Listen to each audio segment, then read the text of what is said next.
ChowDownChou or random gaming, depending on what you're Alrighty watching. then, welcome everyone back to another edition of ChowDownChou MMA edition. I think this is the seventh one. It's been a long time before I did one of these.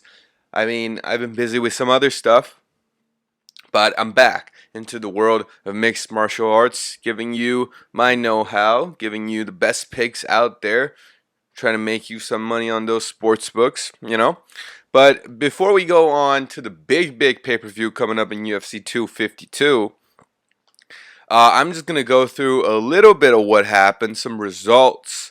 I don't want to dredge out too far into the past.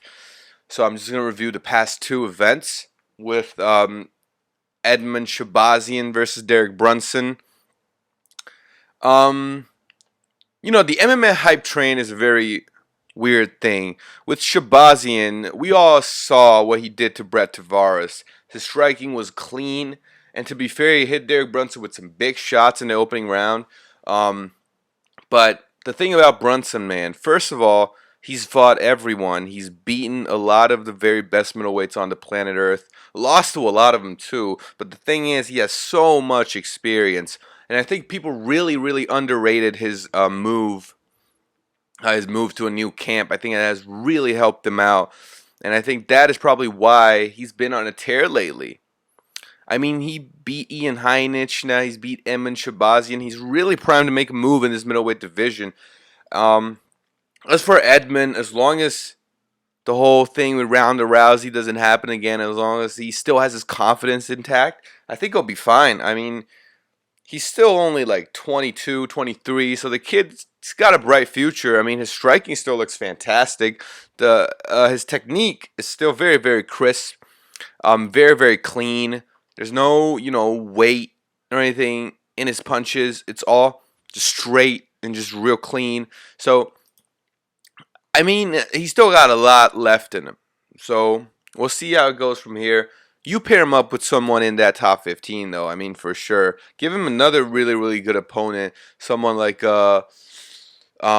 maybe the loser from the Yoel Romero Uriah Hall fight, or give him someone ready to make a big splash, a former champ like Jacare Souza, or Chris Weidman, or Luke Rockhold. Give him a big name so you can immediately propel him back into the spot he deserves to be.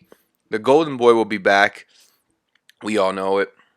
And as for Jojo Calderwood losing by first round armbar Jeremiah, I really appreciate the fact that she decided to fight. A lot of people would sit out and wait for the title shot, but not her.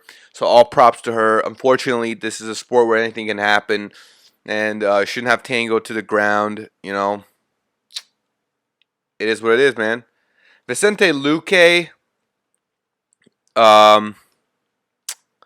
knocked out Randy Brown. Did that really slick move where he sort of lifted his head off the mat and hit him with some real good clean knees to the head. Finished him. So Vicente Luque, he's sort of one of those dudes who's always floating around the top 10 and not really quite ready to make the big move yet. Who knows? Maybe he is ready now. We saw how his fight with Stephen Wonderboy Thompson worked out. I would pair him with someone like Anthony Pettis, someone who, has fallen on tough times recently, but has gotten some quality wins. Or pair him up with Cowboy Cerrone at 170. We'll see how that goes. Vicente Luque, always very entertaining, though. Entertaining fighter. But is he ready to make that big move? We'll see. The UFC definitely should give him another top 15 name. And we'll see how Vicente Luque fares. Now, that's about it for Brunson Shabazyan. I don't really want to go into too much. So for now, I'm going to transition into Lewis v. Oleinik. A very fantastic card. I thought it was very enjoyable. First of all, Beneil Dariush. My goodness. His finish over Drakkar Klose was one of the greatest things I have ever seen. Okay. It's on par with Lewis Volkov. It was hype. It was so hype. It was insane, right? So, I mean, And for him to just come out and finish another really, really durable lightweight in Scott Holtzman with a spinning back fist. Beneil Dariush is ready to make a big move. You give him someone with a big name, okay? You give him someone in that top 10, top 15 who's ready to make a big move, okay? He's ready. Give him someone like a Kevin Lee.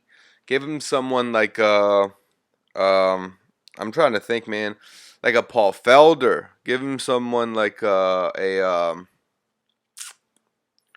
else is ready to be making that move? I mean, yeah, Drew Dober would be a nice fight. Charles Oliveira, Diego Faella. There's a bunch of good fights for a heavy-handed grappling specialist like Beneil Dariush. I can't wait to see what the future holds for him. And, I mean, I don't know what happened. He used to brawl just a little bit, but now he's turning it up to a full level where he's leaving opponents unconscious in the cage, man. And I'm really enjoying this new version of Beneil Dariush. And I hope he stays on track and knocks more people out so that we can see a real knockout artist at 155, because I think we're sort of missing that, right? We're sort of missing a knockout artist at lightweight. So we got Habibs, we got the Poiriers, we got the brawlers and the wrestlers. I mean, we're missing a real knockout artist. And if Beneil Dariush can really turn it on, first of all, I always thought the best prototype in MMA is someone who you cannot mess with on the ground. And that's Beneil Dariush, but he can still knock you out on the feet. That's the perfect prototype of an MMA fighter to me. Someone you don't want to mess with on the feet, but you don't want to take him down. Not necessarily a great wrestler, but if you take him down, he'll put you in a world of trouble with grappling and his jiu-jitsu. And that's Beneil Dariush right there. So, can't wait to see him. I can't say how hyped I am for Beneil Dariush to come back to that lightweight division and really make a splash. A lot of great matchups there. Now, as for the other fights, I mean, Chris Weidman versus Omari Akhmedov, damn, that was such a stressful fight. I really wanted Chris to win. At some points, I was like, Chris, don't get your hands so low, man. You're going to get caught with some big shots. You're going to get knocked out again. And I really don't want to see him get knocked out again. I really feel for him, an ex-champion who doesn't really get the respect that he deserves. Glad to see him pull out the win. He really had to dig deep in that third round. So glad to see the All-American back. And a lot of people have been saying a Luke Rockhold fight. I think that would be good for throwback value. If not, give him someone like a Shabazyan or someone like a Brunson, someone like a Marvin Vettori, someone who's in that top 15, who's hungry, who needs a big name, and we'll watch. We'll see how much Chris legitimately have left in his gas tank, because the fight with Akhmedov looked a little bit slow, a little bit labored to me, and he gassed out pretty quickly. Wyman was able to show that he was still really dangerous on the ground, hunting submissions, controlling with ground and pound. So, vintage performance by Weidman. Really glad he finally got that W. That would really help him with confidence. Now he knows, he wouldn't just get knocked out. Like, before this fight, he probably went in saying, oh, if he touches me, I'll go out. Like, that's how bad my chin is. But now he's finally got that confidence in him. He's got that swagger of winning again, of the ex-champion. That opens a lot of doors for Chris Weidman. And maybe he opens a lot of doors for his chin, for his confidence, man. And if you look at the people who have been knocking him out, he's fighting beasts at middleweight, man. So, put him back in there with someone with a little bit less name value, and we'll see how the ex-champion fares. A couple wins, again, dude, maybe Chris Weidman would be pine for another main event with a top 5 opponent. Who knows, man? So, good win for Chris. I feel happy for him. We'll see how it goes from here, man. Really feel good about that win. It's like a feel-good story. It's like a story that ends with a good ending. Damn. I can't tell you how many times during that fight I was like, Chris, get your hands up. You're gonna get knocked out. You're gonna get knocked out, Chris. But he never did. So good for him. Anyways, all right. Now moving on to the main event. Now the main event is Derek Lewis versus Alexei Oleinik. Now, this fight was a very traditional striker v grappler matchup, right? So, you know, striker v grappler, and the first round was all Alexei Oleinik's wheelhouse. It was he got him in that scarfold choke where he has been tapping people since age 8, probably in the mountains of Russia somewhere. So he got him in that scarfold choke. He was really, really putting his back into it. And if you heard the post-fight interview, Derek Lewis was saying how like legitimately he can't breathe. So it was good for him to tough that one out. And to be honest, Alexei Oleinik probably burned his own arms out trying to get the choke because he was really, really grimacing and really, really trying so hard to get that choke in, you know? So, well, besides from that, that was probably when Derek Lewis realized he shouldn't mess with him on the ground. Like, you don't want to go into a ground game with Alexei Oleinik. That's just bad.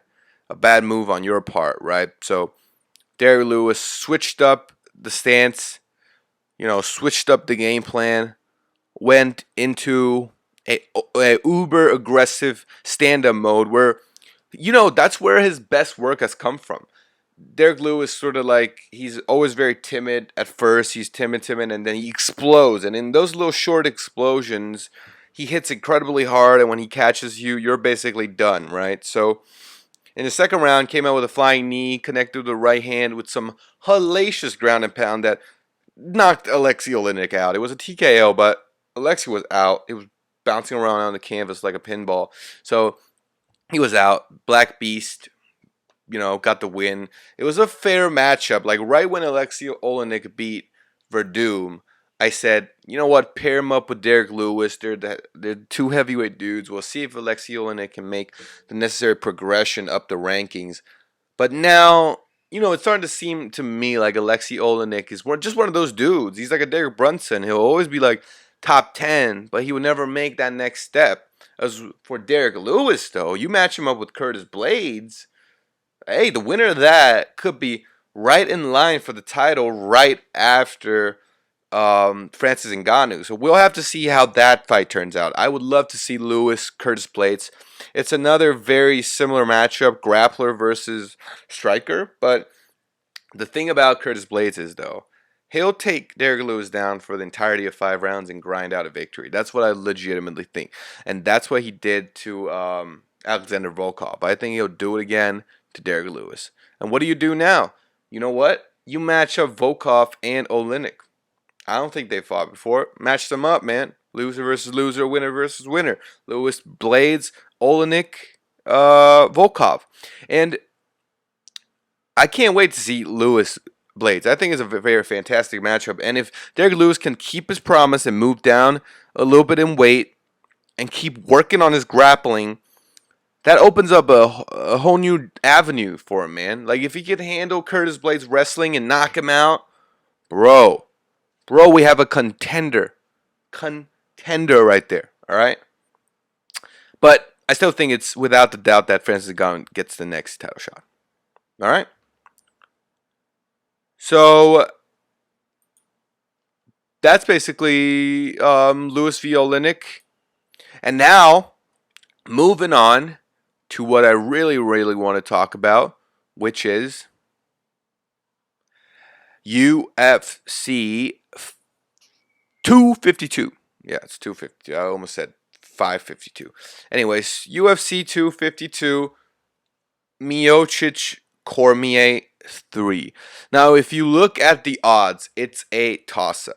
All right. Now, before I go into the actual heavyweight title fight, I want to go through some of the quick hits that I saw down below in the prelims, because I think a lot of it are very, very interesting. Stacked card.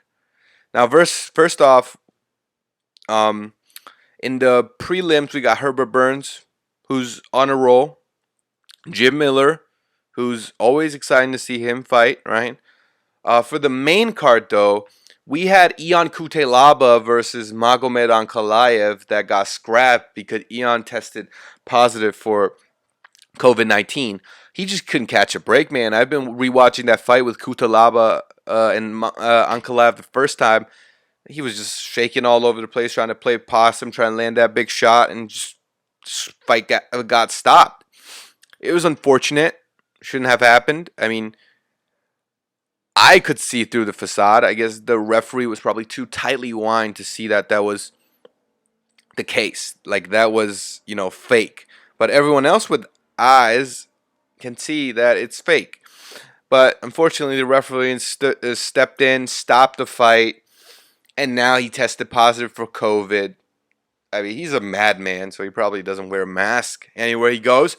So I feel bad for Ian Cutelaba. And this fight is it's going to shape out to be like a Tony Ferguson versus a Khabib fight. We're not going to see this fight for like 10 years. Like one day, Ankalaev's going to be the light heavyweight champion of the world, and Kutelaba's going to fight him for UFC like 352, and then all of a sudden another pandemic would hit, or like someone declares like nuclear war on someone, and then everything will get scrapped. There's I don't know, man. This fight seems cursed to me because I feel like it's been booked at least another time to happen already. Somehow that didn't happen, and now this time it didn't happen again. So hopefully we'll see that fight in the near future. Hopefully. Now, moving on up the card, John Dodson versus Merab Valishvili at, is it at featherweight or bantamweight? Hold up. I think it's at bantamweight, right? I'm pretty sure it's at bantamweight. Yeah, it's at bantamweight. Okay. Anyways, John Dodson, one of the fastest humans alive on the planet. Fast punches, and coming off that great win against Nathaniel Wood, stopping the hype train that is Nathaniel Wood. John Dodson's got a gas tank that never goes out. He's fast. He's durable. He's good everywhere. As for Merab, just coming off a great win, hitting 13 takedowns, beating his own personal record. So this is basically a battle of the wills. Will the relentless wrestler end up on top? Or with the guy who's so experienced, who's been all around, who's great everywhere, a veteran with a never-ending gas tank, who's known for his cardio, end up on top? So if John Dodson can, stuff enough of Merab's takedowns to slow him down and then pepper him with punches, he could very well pull out a decision victory, man. He did very well take out a decision victory. And Merab, if he can get John Dodson onto the ground, if his wrestling is good enough to outwill John Dodson, he will grind out a victory as well. Take down 10, get 10 takedowns, hold him there for 3 rounds, get the win. That's very much a possibility. Now, in this case, I tend to go with the younger fighter because, first of all, Merab is a takedown machine, okay? And we've seen Dodson lose to younger lions, younger up-and-comers. But then again, John Dodson's coming off that great win. So it really is a toss-up in my mind. If I had to pick, I would go with Merab because I think his wrestling has come a long way. His wrestling has come a long way, and he's ready to face the division's elite. I think he will be a real player at 135. That's what we're missing at 135. We're missing that grinder, that wrestling grinder, the Khabib of the division. And Merab could definitely be that dude, man. So I'm going to go with Merab for this one. Don't bet the house on him. I'd say he's a minus 220 favorite. That's about it. Like I'll probably write him in as a slight favorite over John Dodson. So good job, odds makers. You have gotten my approval. All right, next up, we got the next fight, which is a heavyweight clash between Junior Cigano dos Santos and Jairzinho Biggie Boy Rosenstrike. All right. Now, Rosenstrike coming off that knockout loss to Francis Ngannou. Dang. He touches you, go to sleep, okay? And Junior Dos Santos coming off a... Who did he fight last? Hang on. Let me check out who Junior fought last. Did he beat Derek Lewis? Oh, he lost to Curtis Blades. Okay. So he got TK'd on the ground by Curtis Blades. So, I mean, everyone gets taken down by Curtis Blades, though. So I don't think, like, for real, that's something to hang your hat on. Now, this is going to be a striking matchup, all right? Heavy leather on both sides. Junior Dos Santos knocks everyone out. Jairzinho Rozenstruik knocks everyone out, okay, with an emphasis on the everyone. Who will knock who out? Now, Junior Dos Santos is lighter on his feet. I think he's got the more traditional boxing movements, the head movements with the leg kicks, you know. I think Junior Dos Santos definitely is a more well-rounded mixed martial artist. But Jairzinho Rozenstruik has dynamite in his hands. However, he has dynamite in his hands, that's true. However, if you look at what Alistair Overeem was able to do to Jairzinho, someone very experienced kickboxer, someone who uses his kicks well, someone who's always staying at punching range, who moves well for a heavyweight, has a lot of experience in there with heavy punchers, all right?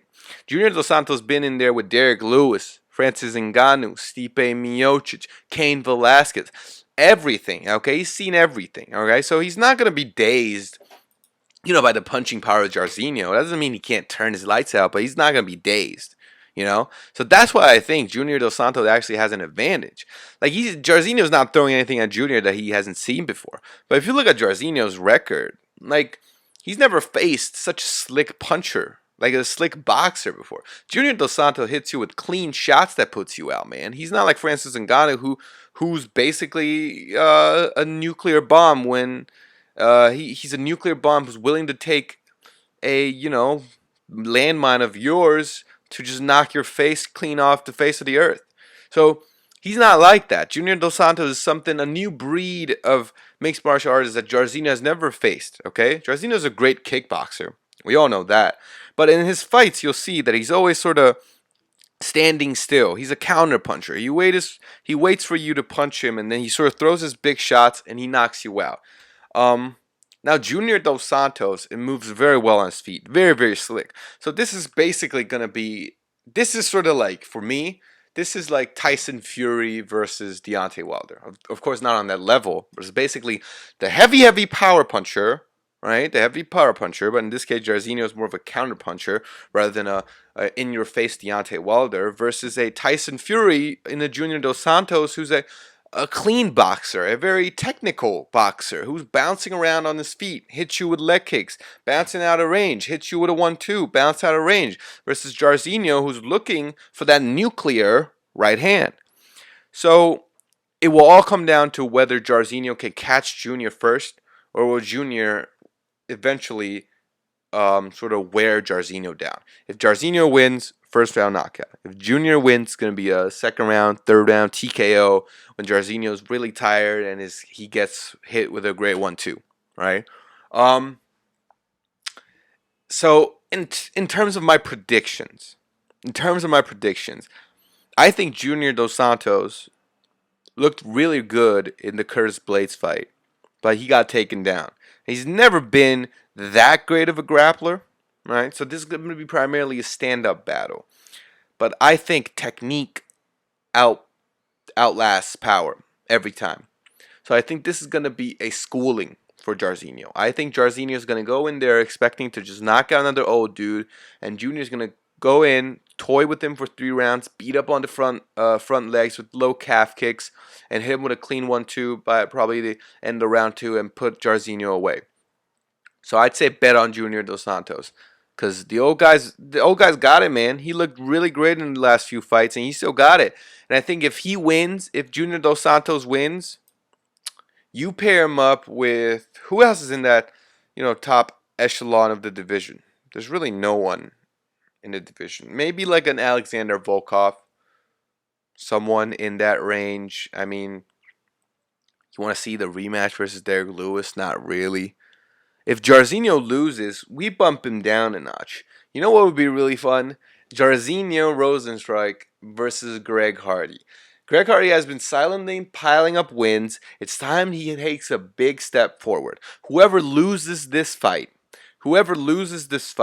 gets Greg Hardy. All right? That's what I think. That's what I have in store for these two gentlemen. For if I have to betting man, I would bet Junior Dos Santos by round 2 TKO. That's what I would bet on. All right. Now moving on. The Suga Show is back. Suga Sean O'Malley versus Marlon Chito Vera. Now, I'm really torn up about this one because I love Sean O'Malley. The striking is so good. The striking is so good. It's so clean. That little uppercut fake with the left feint and the right straight to Eddie Wineland's chin. That was about as beautiful as you can get in striking, man. The striking techniques are so crisp, so good, and you can knock everyone's lights out with well-placed, technique-driven shots. He's very, very good at the striking. So if this turns out primarily to be a stand-up fight, I think Sean O'Malley's got it tucked down. However, Chito Vera is a very, very tough of an opponent. Chito Vera, first of all, is great on the ground, great wrestler who would just keep on those neck attacks, you know. And although we haven't seen a lot of ground game from Sean O'Malley, it sure seems like he can hold his own on the ground based on the amount of jiu-jitsu that he's been training. So, you know, maybe they cancel each other when in the jiu-jitsu department, but Marlon Vera is definitely the better wrestler. So the path to victory for Marlon here is to defend against the striking of O'Malley well enough, and then with well-placed level changes, well-placed takedowns, control O'Malley on the ground. O'Malley seems to me like the type of dude that's going to hunt for submissions all around. So avoid the submissions if you can as Chito Vera, and then control him on the ground, pepper him with ground and pound, and grind out the division win. Embrace the grind. That's what I would say is the key to victory for Marlon Vera. Now, will he be able to do that for all 3 rounds when every round is back up standing and Sean O'Malley could very well throw a spinning heel kick that catches you right on top of the head and you fall down? I don't think so, man. I think Sean O'Malley is primed to make a big step. I think his striking is unbelievably good. I'm jumping on the hype train. A lot of people have been saying that you don't disrespect Chito Vera like that. He's a veteran. He's got wins. He's tough everywhere. He's durable. Great on the ground. Great on the feet as well. And he won his last fight against a very, very, very hot young prospect in Song Yadong. But for me, I think Sean O'Malley's ready. I'm a firm believer of the Suga Show. I'm the firm believer of the Suga Show, and I think he's primed and ready to come back with a big win over Chito Vera. And then after that, dude, you give him the pick in that division, the pickings in that division, man. There's so many good matchups. You want to match him up with Peter Yan? Do it. No one will hate that. Okay, he'll probably get murdered, but still, match him up with Peter Yan, man. Or match him up with someone a little bit down, still in the top 5 of the division. Someone like first of all, Cody Garbrandt's taking a flyweight fight, so not Cody Garbrandt, and Corey Sandhagen's matched up with Marlon Moraes. Pair him up with Jose Aldo. Like, I wouldn't mind seeing that. Let's see Jose Aldo beat another young prospect. So, you know what? I think Sean O'Malley's ready. Everything about him screams confidence. He's Conor McGregor at 135. He's a skinny-ass Conor McGregor who's ready to come out and have a party. Marlon Vera's just his Diego Brandao. It's not going to be close. It's going to be swift, first-round knockout. Sean O'Malley, bet the house on him, okay? You're jumping on the Suga Show.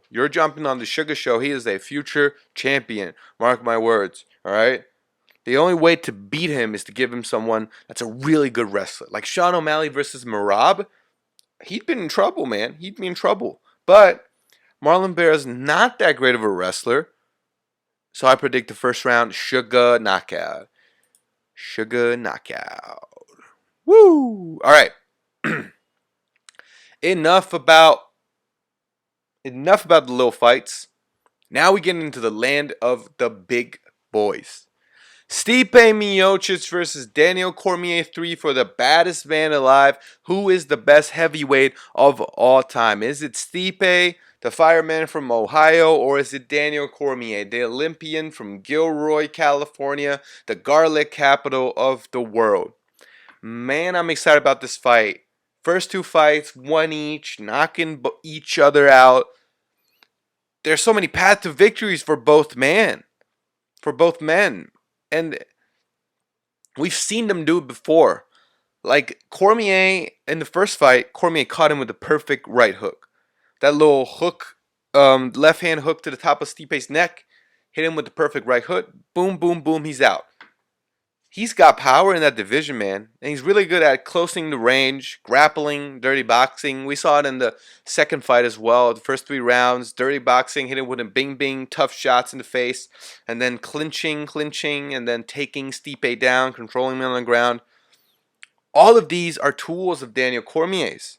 However, Stipe Miocic made one of the best adjustments I have ever seen. Like, I mean, to go to the body like that for like 10, 11 times when he realizes it's working is masterful. Stipe is a master boxer with an extremely high fight IQ. It's really, really hard to predict how this fight is going to go down, man. Oh, man. Daniel Cormier, of course, has the advantage in the wrestling and the grappling, but Stipe is no slouch in the wrestling department. So he may be able to sprawl and fight off some of Daniel Cormier's takedowns. However, will that frustrate Daniel Cormier? Would that frustrate Cormier to the point where he thinks, you know what? Ego takes place and he's going to be like, I'm going to box with you. And then Stipe is going to piece him out. You know, we've seen it the last time. When Stipe's got confidence in his hands, he pieces Cormier up, right? Left hook to the body. And plus, Cormier is smaller, so he has to reach for the hands. That's how he fights. And in order to reach for the hands and defend the head, he leaves the body open. And that's what Stipe realized the last time. And that's not going to change. I don't think that's going to change. I think what changes is Daniel's tactics. Like, the way he fights standing up isn't going to change. Because he's a shorter fighter. He's always going to be reaching for the hands, right? So that's not going to change. So the body's going to still be there if they do decide it will be a stand-up battle. Now, what's going to change is I believe Daniel Cormier is going to come out with a much, much more aggressive wrestling offensive. He's going to look to take Stipe down. So Stipe better have his wrestling shoes. He better train in wrestling because I think Cormier wants to take Stipe down, punish him for all 5 rounds, and get the win. That's what Daniel does. That's what Daniel wants to do. Okay? And for Stipe's game plan has to be being able to defend the takedowns, real well, and then sprawl to the point where it frustrates Daniel Cormier, and Daniel Cormier decides to abandon all of the game plan and wants to strike with you. Then you go back to the well. Left hook to the body, right hook to the body, left straight, right straight. You piece him up, man. Stipe, that's how you win. Listen to me. And Cormier, the way you win is to keep going back to the clinch. Whenever he tries to hit you to the body, you defend it. You defend it, then you do a level change. When he's throwing that left hook, what is he leaving open? He's leaving open his own body, man. Take the left hook, come in, take him down, control him for the entire round. Be ready for a 25-minute war, Daniel Cormier. That's how you win. By a decision. I don't see you knock him out again. He's got the iron jaw of Cleveland, Ohio. He's not getting knocked out. Okay? He can't talk already. Like, there's so many screws already loose. He's not going to get knocked out. So, take him down. Control him on the ground. Grind out the decision win. That's what you got to do. The last fight, I think Daniel Cormier got really hung up on, I can knock the dude out. And so he walked towards him with his hands down, clinch, hit him with shots, right? And ultimately, Stipe made the adjustment that ended the fight. This time, I think Daniel Cormier is going back to his base. It's going to be a much more grappling-heavy fight. But I'm still very, very excited to see how it turns out, man. It's going to be awesome. I think it's going to be one of the best heavyweight fights of all time. It's going to be a 5-round war is what I think it's going to be. I think it's going to be a 5-round war. I think there's going to be rounds where the majority of it, Stipe is able to keep standing, and Stipe pieces Cormier up, hurts him a couple times on the feet, and the other rounds, Cormier takes him down, controls him on the ground, beat him with the ground and pound, and get a couple rounds on the decision scorecard. Ultimately, because I think MMA is not a sport for the faint-hearted. It's not a sport where fairy tales come true. All right. Walt Harris got knocked out by Alistair Overeem after his daughter died, got kidnapped and killed. Okay. MMA is grueling. It's unforgiving. It isn't. It isn't a place for feel good stories. It just isn't, man. It just isn't. So ultimately, I think Stipe wins this, but I think it's gonna be a fight where both men show how good this sport truly is, how good each other truly is, and how good that fight will truly be. It's going to be a classic. It's going to be probably Stipe. Dude, I would even go as far as saying Stipe split decision 48-47 on two judges' scorecard. I think it's going to be that close of a fight. And I think Daniel Cormier is going to be able to walk out there with nothing left to give, absolutely shattered, broken to pieces. Both men, classic fight, marks on their faces, hugs it out at the end, and he gets his farewell speech. He tells everyone, hey, he's done his best, and he's going out as still one of the best fighters of all time. Stipe goes out as the greatest heavyweight. I think that's how it's going to turn out. I really think that's how it's going to turn out. I think it's going to be a decision win for Stipe Miocic, 3-2. And just before, Cormier retires, I want to say thank him for all the memories, from the Gustafsson fight, from the fights with Rumble Johnson, the 2 fights with John Jones, the weigh-ins. Man, he has given us a lot of memories. So thank you, Daniel Cormier. You will truly be missed. Class act, a great father, great role model, truly a martial artist. You just showed us how to be. You can make it big in a sport that rewards trash talking and bad behavior. You've really shown us what an ideal career would look like. And even though I think you're gonna lose on Saturday night, no shame in that, DC. No shame in that, and I absolutely freaking love you. And I will always do. Now, Stipe, even though you can't really talk that well, respect to you, brother. You're a great heavyweight champion. I don't know what else to say. I would really love Daniel to win, though. I think that's going to be a fantastic fight.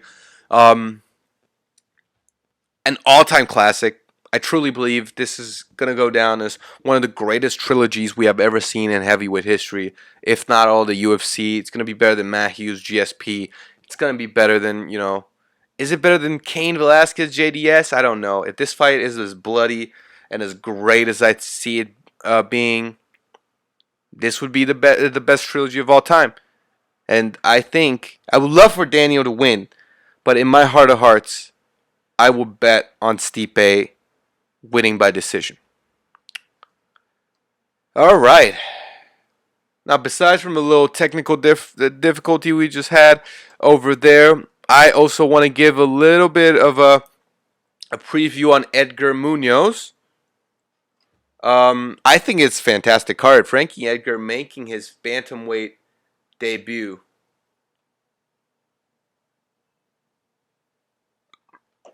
Against a very, very tough Pedro Munhoz. I think Frankie Edgar shocks everyone. I think he looks better than ever at bantamweight. He grinds out a decision win against a very, very tough Pedro Munhoz. Frankie Edgar takes him down, punishes him ground and pound, controls him, and grinds out the win.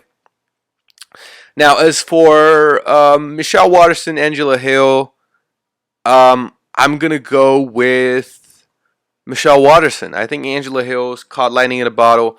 She's not really that good enough to challenge for the really top part of the division. Even though I thought she won her last fight, she got robbed of the division of a decision. I still go with the Karate Hottie on this one. As for Yoel Romero versus Uriah Hall, wow, 2 monsters at middleweight, man. 2 of the best physiques, the best power at middleweight. I think Yoel announces his return. I think Yoel got one last title fight in him. I think Yoel goes out there and knocks the sense out of Uriah Hall. So yeah, those are basically only the fights that have been. Those are the fights that have been announced. So I'm just gonna give you my predictions, and I'm super excited about UFC 252. We'll see how it goes. extremely, extremely excited about all of that. And we'll see who is the baddest heavyweight of all time. Tune into UFC 252 on ESPN Plus. And for now, I will say bye because I got other stuff to do and can't wait to watch the fight. I will post breakdown videos after the fight if I do get around to it. But for now, enjoy the fights. Enjoy this video. Thank you very much for watching. Subscribe, comment, all of that. And I will see you all in the next one. Congratulations! You've made it through the video. Now, go subscribe to all the links down below, comment, and hit that like button, and I will see you all in the next one.